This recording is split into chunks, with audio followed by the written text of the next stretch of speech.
Bonjour, réponse à Majid Okacha. 10 questions à poser à un musulman pour connaître son vrai visage. Vidéo numéro 4. Imposer. Il faut choisir.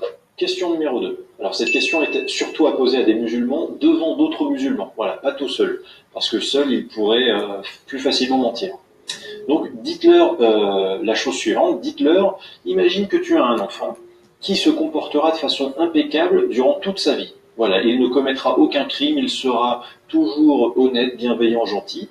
Il ne fera pas de mal à une mouche durant toute sa vie. Et il aura 3 caractéristiques.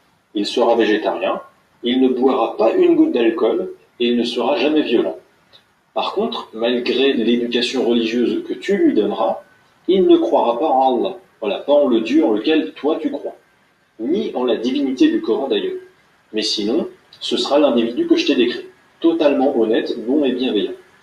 Donc, est-ce que ça te posera un problème, ou bien ça ne te gênera pas que ton enfant ne croit ni en Allah, ni en le fait que le Coran soit la parole de Dieu? Alors c'est une question très intéressante à poser, car les musulmans savent normalement que seuls les musulmans vont au paradis, tandis que les non-musulmans vont en enfer pour l'éternité. C'est écrit dans le Coran, livre dont 100% du contenu représente la parole de Dieu.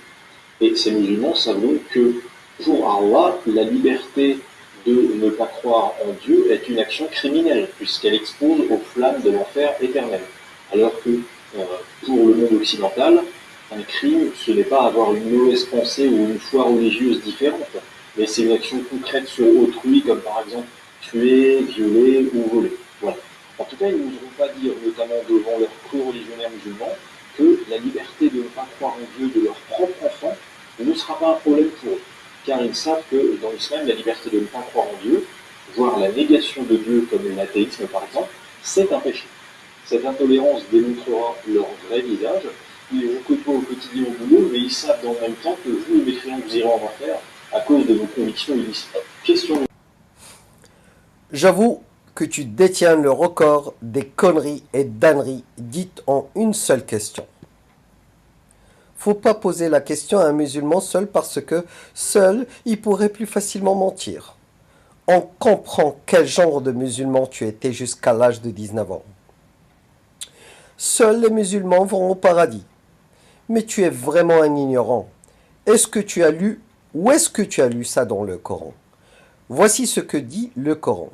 Sourate 5, verset 69. Certes, ceux qui ont cru, ceux qui se sont judaïsés, les Sabéens et les Nazaréens, quiconque d'entre eux a cru en Dieu au jour dernier et accompli de bonnes œuvres sera récompensé par son Seigneur. Il n'éprouvera aucune crainte et il ne sera jamais affligé. Les Juifs, les Sabéens, les Nazaréens, personne n'ira s'il croit en Dieu, il accomplit des bonnes œuvres. C'est bien dit dans le Coran, Sourate 5, verset 69. Encore une autre, Sourate 2, verset 62. Certes, ceux qui ont cru, ceux qui se sont judaïsés, les Nazaréens et les Sabéens, quiconque d'entre eux a cru en Dieu au jour dernier accompli de bonnes œuvres sera récompensé par son Seigneur. Et la suite du verset. Encore, Sourate 2, verset 113. Et les Juifs disent, les chrétiens ne tiennent sur rien. Et les chrétiens disent, les Juifs ne tiennent sur rien. Alors qu'ils lisent le livre. De même, ceux qui ne savent rien tiennent un langage semblable à leur.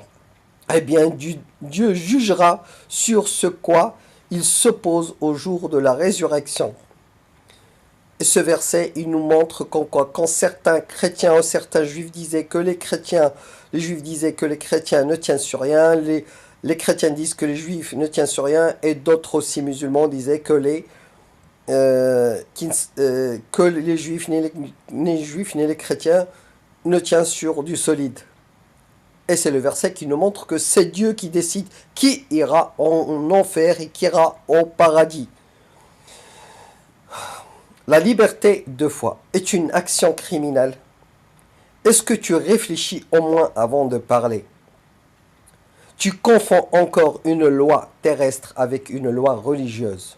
Je te donne un exemple pour que tu puisses comprendre. Si la loi française te dit, si tu voles, tu violes ou tu commets un meurtre, on ne te fera rien dans toute ta vie. Mais après ta mort, tu auras un châtiment insupportable. Est-ce que cela fait de la loi française qu'elle criminalise le vol, le viol ou le meurtre? Les voleurs, les violeurs et les tueurs trouveront leur paradis sur le territoire français. Tu vois à quel point tu es stupide et tu n'as même pas une logique simple d'un enfant de 12 ans. Pauvre Oukasha, tu n'arrives même pas à faire la différence entre une loi terrestre qui peut gérer seulement ta vie et une loi divine qui englobe ta vie ici sur terre et dans l'au-delà. Et la loi divine, elle est pour ceux qui croient dans l'au-delà, qu'il y a une vie après notre mort. Tout est confondu dans ton petit cerveau parce que tu as un esprit étroit et non pas large. Essaye d'abord de formuler bien ta question avant de la poser et comprendre la différence entre une loi terrestre avec une loi divine.